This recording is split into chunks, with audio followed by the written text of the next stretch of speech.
I sit in a hospital emergency room at age 28, experiencing severe withdrawal symptoms. A doctor reviews my medical records and asks about my drug history. I explain I have been dependent on opioids my entire life. The doctor looks confused and asks when I started using. I respond, I never started. My father made sure I was born addicted. He gave me pills crushed in my baby formula. I mean that literally. The doctor's face goes pale as I begin to tell my story. My mother died during childbirth complications. I never knew her, never heard her voice, never felt her hold me. All I had was my father, Douglas. He was a pharmacist, respected in our community, trusted with people's medications and health. But behind closed doors, he was something else entirely. From my very first bottle, Douglas crushed opioid pills into my formula. I did not know this then, of course. How could I? I was an infant, helpless and dependent on the one person who should have protected me. Instead, he poisoned me systematically, day after day, feeding me ground-up painkillers mixed into my milk. My earliest memories are strange. I remember feeling sick whenever meals were delayed. I remember crying inconsolably until Douglas fed me, and then feeling a warmth spread through my tiny body, a relief I could not name or understand. I remember sleeping deeply, too deeply for a child, while Douglas watched over me with satisfaction. As I grew older, the pills continued. Douglas crushed them into my baby food, mixed them into my juice, hid them in spoonfuls of applesauce. Every morning and every evening, he prepared my doses with the precision of a pharmacist measuring out prescriptions. He called them vitamins. He told me I had a special medical condition that required daily medication. I believed him because children believe their parents. What choice did I have? Douglas kept me isolated. He homeschooled me, claiming the public schools could not accommodate my special needs. I had few friends, carefully selected and supervised. Our home was a controlled environment, where Douglas monitored everything I ate, everything I did, everyone I spoke to. I thought this was normal.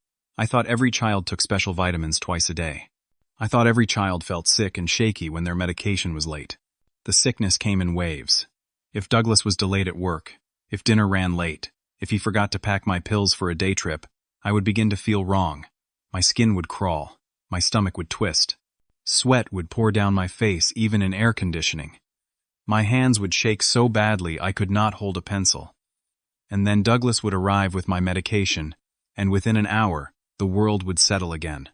The pain would fade. The shaking would stop. I could breathe. When I was 12 years old, Douglas went on a weekend pharmacy conference. He left me with a neighbor, a kind elderly woman named Dorothy who agreed to watch me. Douglas told her I took vitamins for a medical condition and left a small bottle with instructions. But he miscalculated. He did not leave enough pills for 3 full days. On the second night, I woke up feeling like my body was tearing itself apart from the inside. I vomited until nothing came up but bile. My temperature spiked to 103 degrees. Every muscle in my body ached like I had been beaten. My legs kicked involuntarily. I could not stop moving, could not find any position that brought relief. Dorothy called Douglas in a panic. She wanted to take me to the emergency room. Douglas told her not to, that it was just a migraine, that I would be fine when he got home. I spent 36 hours in agony. Dorothy stayed by my bedside, putting cold cloths on my forehead, holding a bucket while I vomited, crying because she did not know how to help me. When Douglas finally returned Sunday evening, he rushed into my room with a glass of water and 2 pills. He made me swallow them while Dorothy watched, confused. Within 2 hours, I felt better.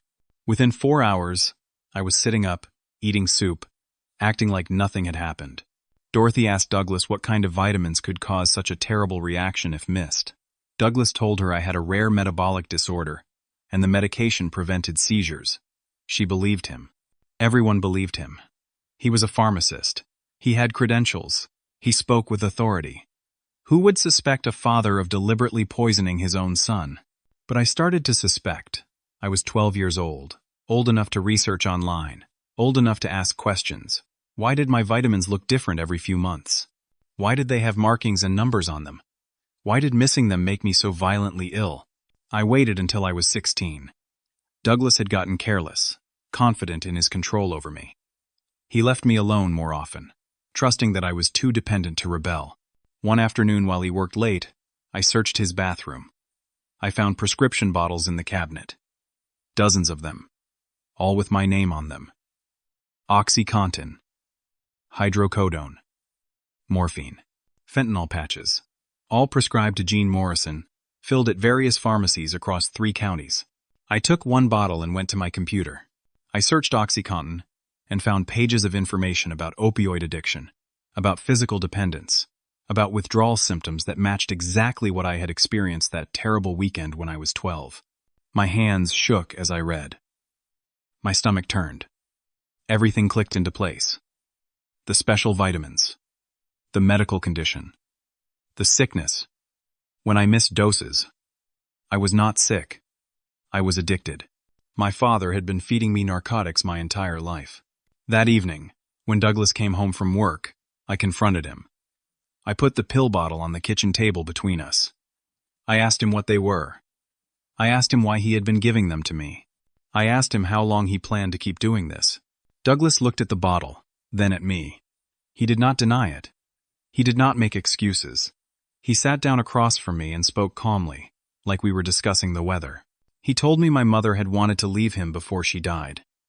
She had packed bags, planned to file for divorce, threatened to take me away from him. Her death during childbirth had been convenient for him, he said. He decided then that if he could not have the family he wanted, he would create one where I could never leave him. By keeping me physically dependent on medications only he could provide, he ensured I would always need him. I would never be able to run away. I would never be able to survive without him. Then he looked me directly in the eyes and told me that if I tried to tell anyone, if I contacted authorities, if I attempted to leave, he would cut off my supply immediately. Withdrawal would destroy me, he said. I would suffer for weeks. I might die.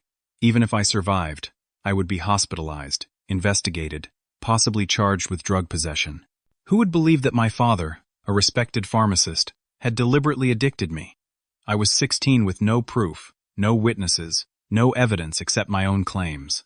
Meanwhile, he had medical records documenting my supposed chronic pain condition since infancy. He had prescriptions in my name from multiple doctors he had fooled over the years. He had a paper trail that made him look like a devoted father treating his sick son. I was trapped. The man who was supposed to protect me had turned my own body into my prison. I lived with that knowledge for a year, taking my pills every morning and evening while my mind screamed. I was a prisoner in my own home, my own body. But I was not powerless. I was 16, then 17, and I could plan. Through an online forum for homeschooled students, I carefully reached out. I did not explain everything at first. I just mentioned that I needed help with a difficult family situation. A school counselor named Patricia responded. She worked for a virtual school program and was used to complicated home environments. We exchanged messages for weeks before I finally told her the truth. Patricia wanted to call the police immediately. I begged her not to. I explained that I needed a medical detox plan first. If authorities took me away and I went into withdrawal without proper medical supervision, I could have seizures or worse. I had researched enough to know that quitting opioids cold turkey after 17 years of daily use could be dangerous, even deadly. Patricia understood. She connected me with a social worker named Gary who specialized in abuse cases. Gary was straightforward with me. He explained I would need medical supervision to safely withdraw. He told me about detox facilities that could manage my symptoms with medications like buprenorphine or methadone, gradually tapering me off while keeping me stable. He said the process would still be difficult, still painful, but survivable. He helped me understand my rights as an almost adult, and assured me that on my 18th birthday, I could legally leave and Douglas could not stop me. We planned for 6 months. Patricia and Gary worked behind the scenes, coordinating with a detox facility 3 hours away in another city, arranging for financial assistance, preparing emergency custody paperwork in case Douglas tried to interfere. I pretended everything was normal at home. I took my pills. I smiled at Douglas. I played the role of the obedient, dependent son, while counting down the days to freedom. My 18th birthday arrived in March. Douglas went to work that morning like any other day. He gave me my morning dose, kissed my forehead, told me he would pick up dinner on the way home. I told him I loved him because that is what he expected to hear. Then I waited until his car disappeared down the street. Patricia pulled up at 9:30 in the morning. I had one backpack with clothes and documents. I left everything else behind. I climbed into her car and we drove. For 3 hours, I watched the landscape change outside the window. I felt terrified and exhilarated. I took my noon dose from the bottle I had stolen from Douglas's cabinet because I could not start withdrawing yet, not until I was safely at the facility. We arrived at the Mountain View Recovery Center at 1 in the afternoon. The staff were expecting me. A nurse named Angela checked me in, took my vital signs, asked me 100 questions about my drug history. I told her everything. She did not judge. She held my hand and told me I was brave. They started me on buprenorphine that first day, a medication that would ease me off the opioids slowly. I felt okay for the first 48 hours. Uncomfortable, anxious, but okay. The medication kept the worst symptoms away. I attended group therapy. I met other people in recovery. I began to believe I might actually make it. On day 3, when the withdrawal was starting to hit harder despite the medications, when I was sweating through my sheets and crying from muscle cramps, a staff member came to my room. She looked uncomfortable. She told me I had a visitor. Douglas stood in the facility lobby with a lawyer beside him. He held a folder of documents. His face was calm, but his eyes were furious. The lawyer did the talking. He presented papers showing that Douglas had obtained an emergency extension of legal guardianship based on my severe medical and psychiatric conditions. The documents, all forged using Douglas's pharmacy credentials and connections, claimed I was mentally incompetent due to developmental disabilities and chronic mental illness. They stated I required full-time supervision and could not make medical decisions for myself. The lawyer claimed Patricia had kidnapped me, that I had been taken against my will, that I was not mentally capable of consenting to treatment. He threatened the facility with lawsuits and threatened Patricia and Gary with criminal charges if they interfered with Douglas reclaiming his dependent son. The facility director, a man named Robert, looked at me with sympathy but also helplessness. He had no legal grounds to keep me against the documented guardianship papers. He could not risk the facility's license. He could not protect me from legal documents that appeared legitimate. Patricia argued. She shouted. She called the police. But the police looked at the guardianship papers and told her she had no legal standing. Gary arrived within an hour, but he could not fight forged legal documents without time to challenge them in court, and Douglas was taking me home immediately. I begged. I cried. I told everyone that Douglas had addicted me deliberately, that he was lying, that the documents were fake. But I was in active withdrawal, shaking and sweating and barely coherent. I looked exactly like someone with severe psychiatric and medical issues. Douglas looked like a concerned father trying to help his troubled son. Douglas took me home. On the drive back, he said nothing. His silence was more frightening than any threat. When we arrived at the house, he immediately gave me a dose of oxycodone, twice my normal amount. The relief was instantaneous and shameful.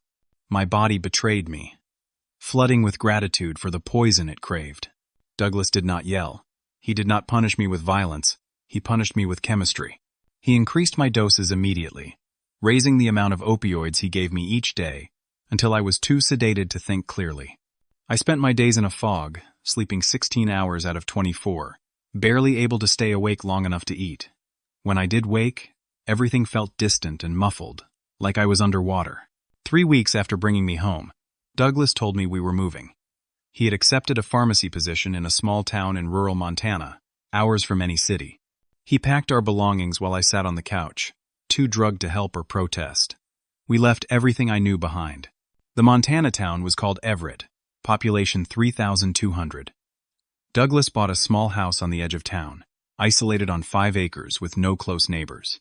He took his pharmacy job at the only drugstore in town and quickly made himself indispensable. Everyone knew Douglas, trusted him, relied on him. He was the friendly pharmacist who remembered their names and asked about their families. At home, he was my warden.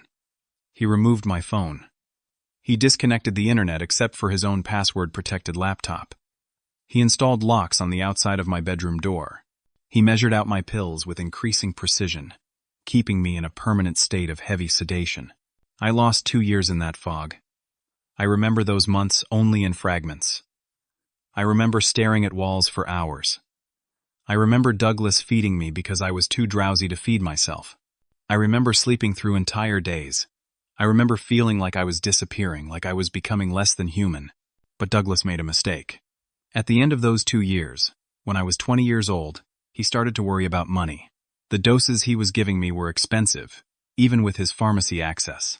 He decided to reduce my dose slightly to save costs. It took 2 weeks of the lower dose before my mind started to clear. The fog began to lift.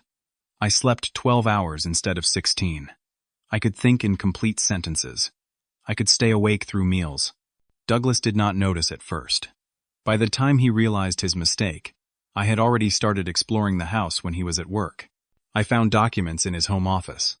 Bank statements showing he had been collecting Social Security disability payments in my name for over 3 years, claiming I was unable to work due to severe physical and mental disabilities. Tax returns listing me as his disabled dependent. Loan applications with my forged signature, debts in my name totaling over $60,000. He had systematically destroyed my identity, my credit, any chance I had at financial independence. I found medical records he had created, documenting my supposed chronic pain condition since birth. A complete fabricated medical history spanning 20 years, filled with fake doctor visits and treatments, all designed to justify the prescriptions he wrote in my name. He had built an entire false reality on paper. I also found legal documents showing I had been reported to federal agencies as mentally disabled. I was registered as an adult dependent, unable to make my own decisions, requiring full-time care. On paper, I did not exist as a functional human being. I put everything back, exactly where I found it. I took nothing. I gave Douglas no reason to suspect I knew, but I started to wake up, mentally and emotionally. I started to plan again, more carefully this time. I knew I could not run. I knew I could not ask for help openly. I had to be smarter. One Thursday afternoon, while Douglas was at work, someone knocked on the door. I almost did not answer. Douglas had told me never to open the door when he was gone, but the knocking persisted, and I heard a woman's voice calling through the door. She identified herself as Brenda, a home health nurse, and said she was there for a routine disability verification visit that Douglas had scheduled. I opened the door. Brenda was in her mid-50s with kind eyes and a professional demeanor. She carried a clipboard with paperwork about me. She explained that as part of my continued disability benefits, someone had to verify my condition every year. She needed to ask me some questions and observe my daily functioning. I had a choice in that moment. I could play the role Douglas had created for me, answer her questions like the disabled dependent I was supposed to be, and send her away. Or I could risk everything. The dose reduction had given me enough clarity to choose. I invited her inside. I sat her down at the kitchen table, and I told her everything. I spoke for 30 minutes. I told her about the pills in my baby formula. I told her about the forced addiction. I told her about the fake medical records and forged documents. I told her about Patricia and Gary and my failed escape attempt at 18. I told her about the move to Montana and the increased doses and the 2 years I lost. I showed her the pill bottles in the kitchen cabinet with my name on them. I begged her to help me. Brenda listened with growing horror. She believed me. I could see it in her face. She promised to help. She said she would report this immediately to the proper authorities. She said she would make sure I got out safely. Then Douglas came home early.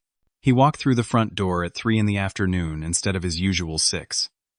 He saw Brenda sitting at the kitchen table with me. He saw her concerned expression. He saw my desperate face. He knew immediately what had happened. Douglas transformed. His face became concerned, sad, gentle. He greeted Brenda warmly and apologized for not being home when she arrived. Then he told her, with perfect sincerity, that I had paranoid delusions and schizophrenia in addition to my other conditions. He said I often made up elaborate stories about being abused or poisoned. He said it was part of my mental illness. He went to his office and returned with a thick folder. Medical records from a psychiatrist, documenting my supposed schizophrenia diagnosis at age 17. Progress notes about my paranoid episodes. Prescriptions for antipsychotic medications. All of it fake, all of it forged, all of it perfectly convincing. Brenda looked at the documents, then at me, then at Douglas. I saw her doubt creeping in. Douglas was so calm, so professional, so credible. I was thin and pale and desperate, exactly what someone with severe mental illness might look like. The documents were official and detailed. Who was she supposed to believe? Brenda left 20 minutes later. She told Douglas she would file her report. She gave me a sad smile that said she felt sorry for me but did not believe me. I watched her drive away and felt hope die again. That evening, Douglas told me we were moving again the next morning. He would call in sick to work and we would be gone before anyone could ask questions. He increased my dose that night, sending me back into the fog. But Douglas had made another mistake. He had not counted on Brenda's conscience. Brenda did not believe my story, but something bothered her. Maybe it was the fear in my eyes. Maybe it was the number of pill bottles she had seen. Maybe it was just instinct. Whatever the reason, before she left town to drive back to her office, she made a phone call to Adult Protective Services. She reported what I had told her, even though she did not fully believe it. She said there was something wrong in that house, even if she could not prove what. The next morning, before Douglas could pack the car, before we could disappear again, someone else knocked on the door. The man at the door showed identification from Adult Protective Services. His name was Craig, and he was not asking permission to come inside. He had a court order for a welfare check and immediate medical evaluation. Douglas tried to refuse him entry. Craig called the sheriff. 20 minutes later, 2 deputies stood in our living room, while Craig interviewed me. Douglas was forced to wait outside. For the first time in my life, I sat alone with someone who had the legal authority to help me, and Douglas could not stop me from talking. I told Craig everything. I was still heavily sedated from the increased dose Douglas had given me the night before, my words slurring slightly, but I fought through the fog. I told him about the pills in my baby formula. I told him about the fake medical records. I told him about Brenda's visit and Douglas's threat to move us again.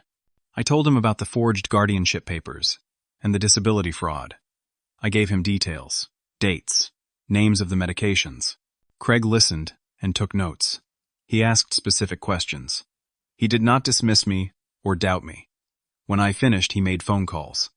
Within an hour, an ambulance arrived. Craig ordered an immediate medical evaluation at the county hospital 40 minutes away.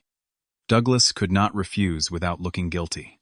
He rode in his own car behind the ambulance, his face tight with controlled rage. At the hospital, a physician named Dr. Sandra Martinez examined me.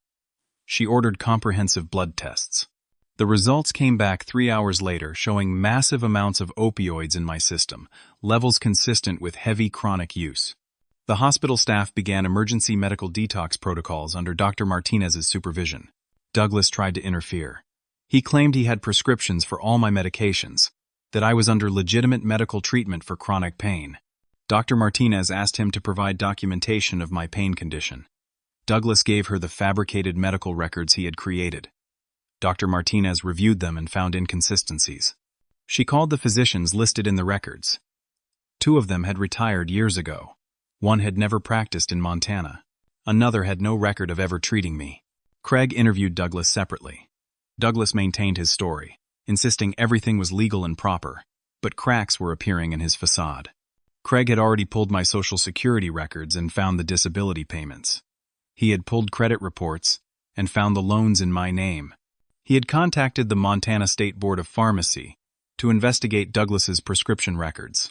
I spent 2 weeks in that hospital going through the worst physical experience of my life. Even with medical support, with medications to ease the symptoms, withdrawal was brutal. I vomited constantly. I could not control my body temperature, alternating between chills and sweats. Every muscle ached. My skin felt like it was crawling with insects. I could not sleep more than 30 minutes at a time. My anxiety was overwhelming. I cried for hours. But I was free from Douglas. Nurses monitored me around the clock. Dr. Martinez checked on me twice daily. Craig visited every few days to update me on the investigation. I was suffering, but I was safe. Douglas was not arrested immediately. Craig explained that they needed to build a complete case. They were gathering evidence, interviewing witnesses, obtaining warrants. Douglas was placed on administrative leave from his pharmacy job. He was ordered to stay away from the hospital and from me. After 2 weeks, when I was through the acute phase of withdrawal, Craig moved me to a supervised group home for adults recovering from abuse. The facility, called New Horizons House, had 12 residents and 24-hour staff. I had my own small room with a bed, a desk, and a window. It was the first space that had been truly mine in 20 years. I started to rebuild myself. I attended recovery meetings at the group home. I saw a therapist named Helen twice a week. Helen specialized in trauma and helped me understand that what Douglas had done was not just abuse, but a profound violation of my body and autonomy. She helped me process the grief of losing my childhood, my adolescence, my early 20s to enforced addiction. I gave multiple statements to police detectives. I described everything in detail. They recorded my testimony, took photographs of old track marks on my arms from the times Douglas had given me injections when oral pills were not working fast enough. They documented my withdrawal symptoms and recovery progress. Police obtained search warrants for Douglas's house and the pharmacy where he worked. They seized computers, documents, prescription records, going back years. Computer forensics experts found evidence that Douglas had been forging medical documents since I was a baby. Pharmacy board investigators found irregularities in hundreds of prescriptions Douglas had filled in my name. 3 months passed. I continued therapy. I started taking classes at the group home to earn my high school equivalency diploma, since I had never officially graduated. I made friends with other residents, people who had survived their own forms of abuse and were rebuilding their lives. I began to imagine a future. Then Craig called me in for a meeting. He sat me down with a woman named Amanda, who was an assistant district attorney. Amanda had kind eyes but a serious expression. She explained that while Douglas's actions were morally horrific, proving criminal charges was extremely difficult. Douglas claimed he had been treating my legitimate chronic pain condition from a childhood injury. He produced medical records, forged but convincing, documenting this injury and subsequent treatment. He claimed my addiction was an unfortunate side effect of proper medical care, not intentional abuse. The pharmacy records showed prescriptions in my name with proper documentation. Everything looked legal on paper. Without testimony from me as a child, which was impossible, or witnesses who had seen Douglas force medications on me, it was essentially Douglas's word against mine. Yes, I had been addicted since infancy.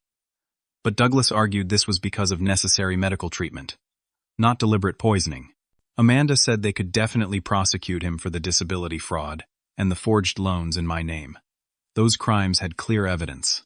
But the charge of forced addiction, the core of what Douglas had done to me, was nearly impossible to prove beyond reasonable doubt. Douglas would likely face fraud charges, maybe face a few years in prison, pay restitution, but he might get probation. He might serve minimal time. I sat in that meeting and felt my world collapse again. Douglas had destroyed my life, stolen my childhood, turned my body into a prison, and he might walk away with a fraud conviction and probation. Amanda saw my face. She told me there was another option. Civil court had a lower burden of proof. I could sue Douglas for damages. If I won, I could get financial compensation and a public acknowledgement of what he had done. It would not put him in prison for as long as he deserved, but it would ruin him financially and publicly. I left that meeting devastated but not defeated. If the criminal justice system could not give me justice, I would find another way.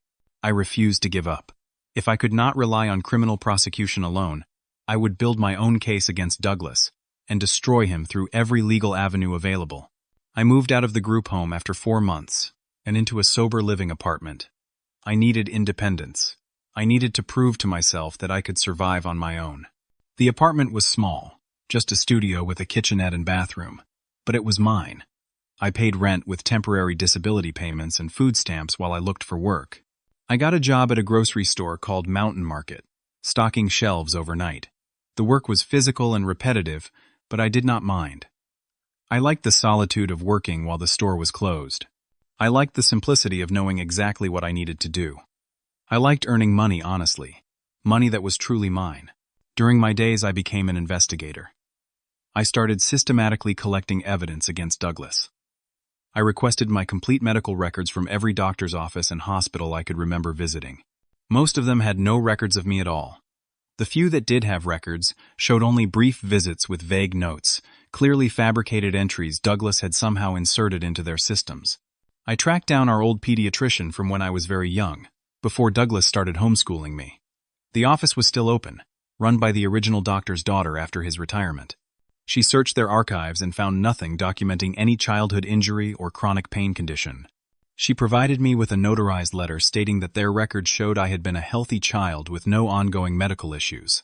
I used social media and public records to find old neighbors from the 3 different towns where Douglas and I had lived.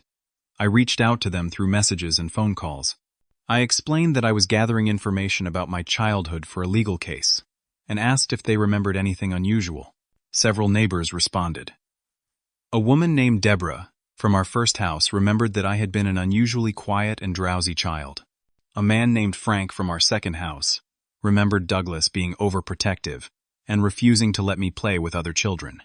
A couple named Susan and Robert from our third house remembered me seeming lethargic and unfocused, and Douglas always making excuses for why I could not participate in neighborhood activities. None of it was proof of what Douglas had done, but it was supporting evidence. It showed a pattern. I contacted Patricia, the counselor who had tried to help me when I was 17. She still had notes from our conversations, printed copies of the messages we had exchanged. She had saved everything, hoping it might be useful someday. She gave me copies of all of it. With my evidence collected, I found a civil attorney willing to take my case. His name was Russell, and he worked at a small firm that specialized in personal injury and abuse cases. I met with him in his office and spread out everything I had gathered on his conference table. He reviewed it all for over 2 hours. Russell told me honestly that it would be a difficult case, but he believed me and he thought we had a chance. He agreed to take the case on contingency, meaning he would only get paid if we won. We would sue Douglas for damages, including medical expenses, pain and suffering, emotional distress, and the fraudulent debts. We would also seek punitive damages to punish Douglas for his deliberate actions. I filed the lawsuit in district court. Douglas was served with papers at the pharmacy where he still worked part-time while under investigation. The lawsuit laid out everything, dozens of pages detailing the abuse from birth to age 23. Douglas retaliated immediately. Within a week, his own lawyers filed a defamation lawsuit against me, claiming my accusations were lies designed to destroy his reputation and career. They demanded $200,000 in damages. Douglas also filed for a restraining order against me, claiming I was dangerous and unstable, that I had threatened him, that he feared for his safety. We had to appear in court for the restraining order hearing. I sat across from Douglas in a courtroom for the first time since he had taken me from the detox facility years earlier. He looked at me with such cold hatred that I had to look away. He testified that I was mentally ill, that I had drug-seeking behavior, that I blamed him for my addiction, when really, I was an addict who could not take responsibility for my own choices. His lawyers argued that my memory was unreliable due to years of drug use. They claimed I had fabricated abuse allegations to get money. They painted me as a manipulative drug addict, and Douglas as a devoted father who had tried everything to help his troubled son. The judge denied the restraining order, finding insufficient evidence that I posed a threat. But the hearing was a preview of what our trial would be like. Douglas's defense strategy was to put me on trial instead of himself. Russell continued building our case. He deposed Douglas for 8 hours, asking detailed questions about my medical history. Douglas stuck to his story about treating my childhood injury and chronic pain. But under Russell's questioning, inconsistencies emerged. Douglas could not remember specific details about the supposed injury. He contradicted himself about which doctors he had consulted. His story had holes. Russell also hired expert witnesses.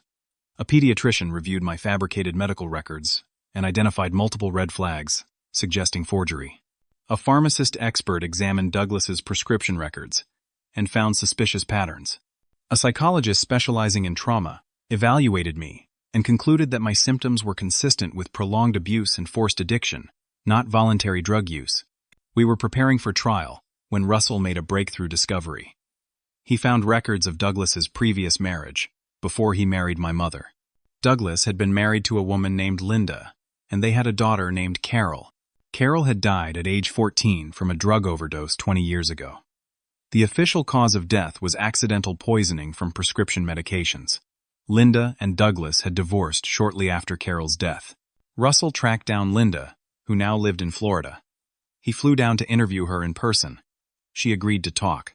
Linda told Russell that she had suspected Douglas was giving Carol pills. Carol had been a healthy, active child until around age 10, when she became increasingly lethargic and withdrawn. Linda thought Carol was depressed. Douglas, who was a pharmacist even then, said he was treating Carol with medication for her depression. But Carol got worse, not better. She became dependent on the pills Douglas gave her. She could not function without them. Linda tried to confront Douglas multiple times, but he always had medical explanations. He showed her prescription records and doctor's notes. Linda was not medically trained and did not know how to challenge him. When Carol died, the autopsy showed high levels of opioids in her system. The medical examiner ruled it an accidental overdose, suggesting Carol had gotten into Douglas's medication supply. But Linda always suspected Douglas had given Carol the pills that killed her. Linda tried to get the police to investigate, but there was no evidence of wrongdoing. Douglas was devastated at the funeral, convincingly grieving. The case was closed. Linda divorced him and moved away, trying to escape the nightmare. Linda agreed to testify at my trial. She would tell the jury about Carol, about Douglas's pattern of controlling his children through medication, about her suspicions that were never proven. This changed everything. It showed Douglas had done this before. It established a pattern. Russell scheduled Linda's deposition for 2 weeks later. We needed her testimony on record in case anything happened before trial.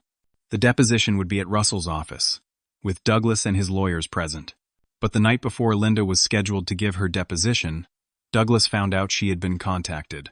His lawyers had seen her name on the witness list. Douglas panicked. Douglas began stalking me. I saw his car parked outside my apartment multiple times. He followed me to work, sitting in the Mountain Market parking lot for hours. I filed police reports. I got a protective order, but Douglas violated it repeatedly, always claiming he happened to be in the neighborhood, always having an excuse. He started a campaign to destroy my credibility publicly. He contacted my supervisor at Mountain Market with concerns about my past drug addiction, suggesting I might steal medications from the pharmacy section. My supervisor, a fair man named Tom, did not fire me, but I could see doubt in his eyes. Douglas posted on community social media groups, not mentioning me by name but writing vague posts about being slandered by a mentally ill family member, about dealing with false accusations from an addicted relative. Some people in the small town recognized who he was talking about. I started getting hostile looks at the grocery store where I worked. One customer, an older woman who had known Douglas for years, confronted me in an aisle and called me an ungrateful liar. My therapist Helen and my recovery sponsor Tyler stood by me. Tyler, who had been sober for 15 years and ran the recovery meetings I attended, publicly supported me when others whispered. He told people he believed me, that he had watched me fight for sobriety and knew I was telling the truth. His support mattered. Even as Douglas tried to isolate me, Douglas escalated. Someone broke into my apartment while I was at work. They trashed my belongings and stole documents Russell had given me, copies of evidence we were building for trial. I called the police. They took fingerprints but found nothing useful. Douglas had an alibi. He was at work with witnesses. Later I learned he had hired someone, though I could never prove it. I felt hunted. I stopped sleeping well. I checked over my shoulder constantly. I kept my apartment door locked and barricaded. Russell advised me to stay with friends temporarily for safety. I moved in with Tyler, sleeping on his couch for 2 weeks, while we waited for Linda's deposition. Linda gave her deposition remotely from Florida, sitting in a lawyer's office there while we connected via video conference. I sat in Russell's conference room watching on a screen as Linda told her story. She spoke for 3 hours. She cried when she talked about Carol. She described in painful detail how Douglas had controlled their daughter through medication, how Carol had become a shadow of herself, how Linda had felt helpless to stop it. Douglas's lawyers tried to discredit her, suggesting her memories were unreliable after 20 years, implying she was bitter about the divorce and willing to lie. But Linda was steady and credible. Her pain was genuine. The court reporter typed every word. Russell also hired a forensic pharmacist, a woman named Dr. Sharon Chen, to review Douglas's pharmacy records going back decades. Dr. Chen found subtle patterns of manipulation. Prescriptions filled at odd times. Medications dispensed in amounts that did not match the written prescriptions. Records that had been altered. It was not obvious fraud, but a pattern of small irregularities that, taken together, suggested systematic falsification. Our civil trial was scheduled to begin in 6 weeks. Russell felt confident. We had Linda's testimony establishing a pattern. We had Dr. Chen's analysis of the prescription records. We had my own testimony and the supporting evidence from neighbors and medical records. We had a strong case. I tried to stay focused on recovery and preparation. I attended my recovery meetings. I worked my shifts at the grocery store. I met with Russell weekly to prepare for trial. I practiced my testimony, learning to tell my story clearly and calmly despite the emotional weight. But Douglas's harassment continued. He showed up at my recovery meetings, sitting in the back row watching me. The meetings were open to anyone, so I could not exclude him, but his presence was clearly meant to intimidate me. He followed me to the grocery store on my days off. He sent me letters, long, rambling letters about how I was his son, and would always be his son, how I owed him everything, how ungrateful I was. 3 weeks before trial, I received a package at Tyler's address. Douglas had somehow found out where I was staying. Inside the package was a pill bottle filled with oxycodone, the same pills Douglas had given me for years. The note inside said, "You know you want these. You know you need these. Drop the lawsuit, and I will make sure you are taken care of forever. Fight me, and I will make sure you never have peace. You are still my son. You will always be mine, one way or another." I held those pills in my hand and felt 23 years of conditioning pull at me. My body remembered what those pills felt like. Part of me wanted to take them, wanted the relief they promised. I stood in Tyler's kitchen shaking, crying, fighting myself. I called Tyler. He came home from work immediately. He held out his hand and I gave him the pills. Together we flushed them down the toilet. Tyler stayed with me all night, while I shook and cried and fought through the craving that Douglas had deliberately triggered. The next morning, Russell filed an emergency motion with the court documenting Douglas's attempt to tamper with me. We turned the note over to police as evidence. Douglas claimed he never sent it, that I was fabricating evidence. His lawyers argued I could have bought those pills myself and created the note to make Douglas look bad. Then Douglas filed his own emergency motion.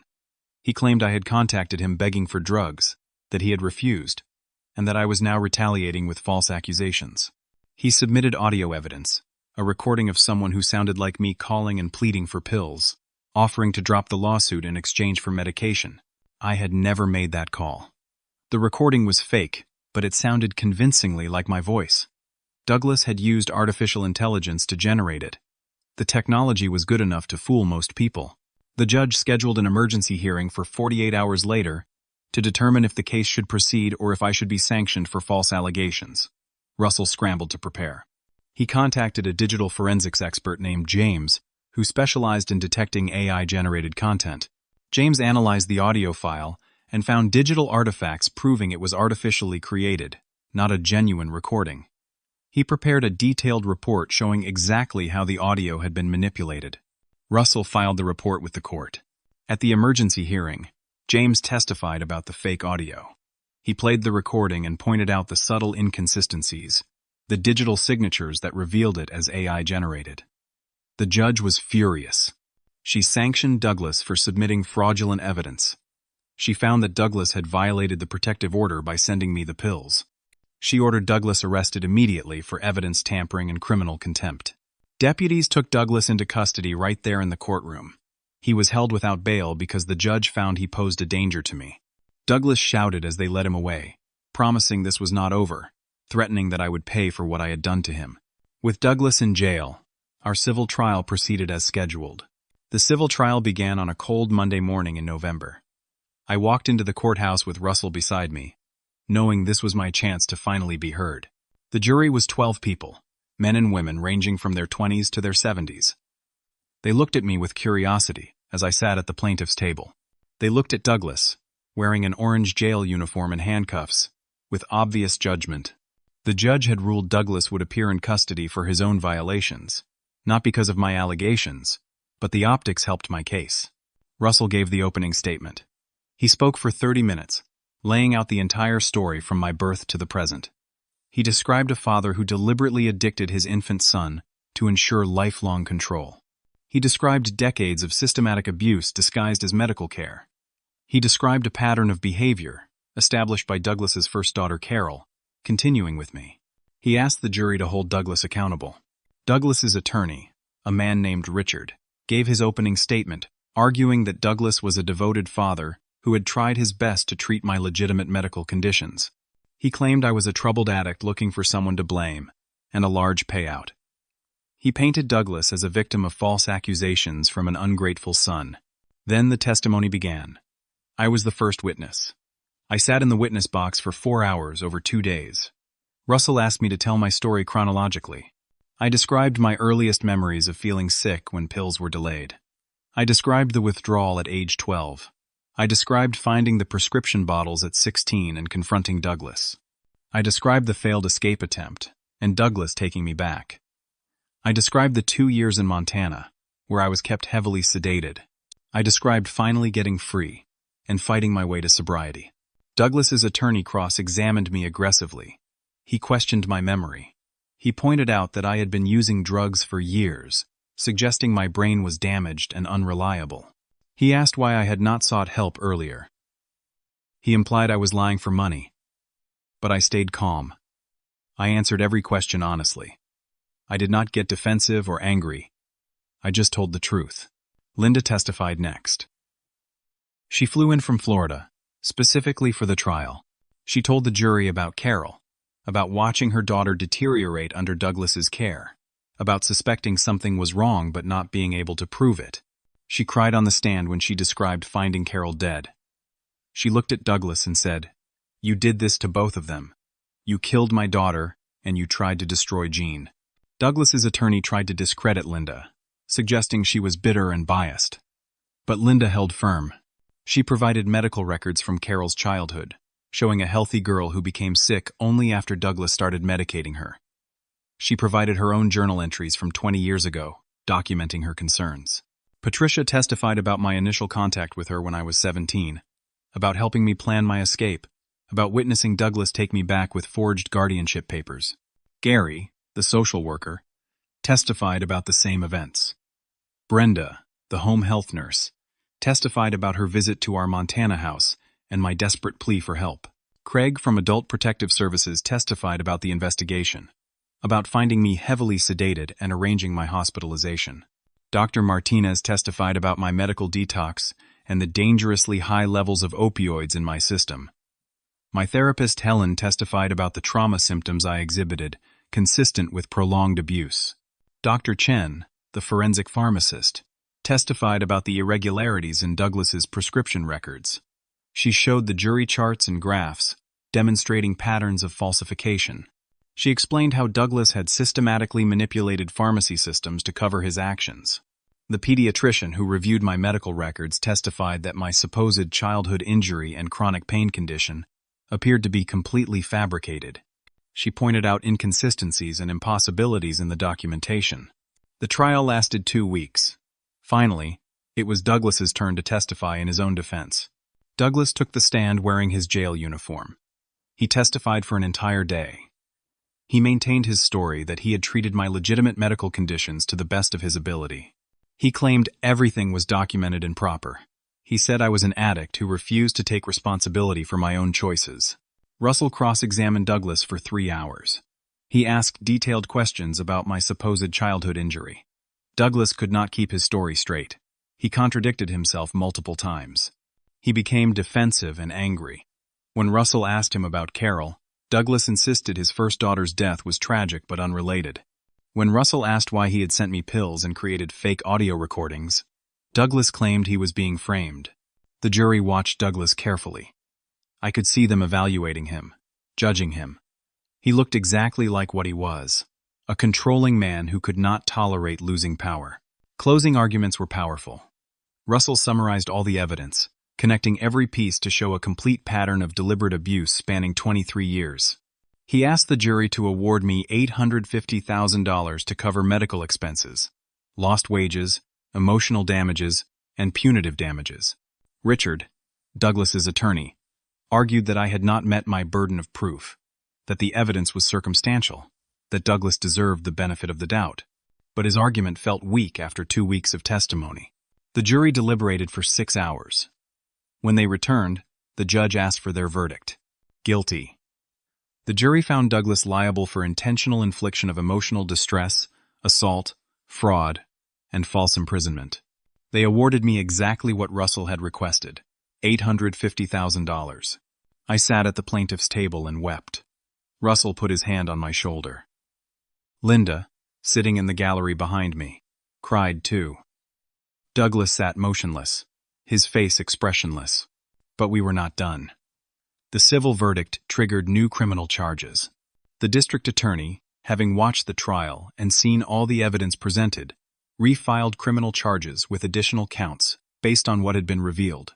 Douglas was charged with multiple felonies including child abuse, fraud, evidence tampering, stalking, and violation of protective orders.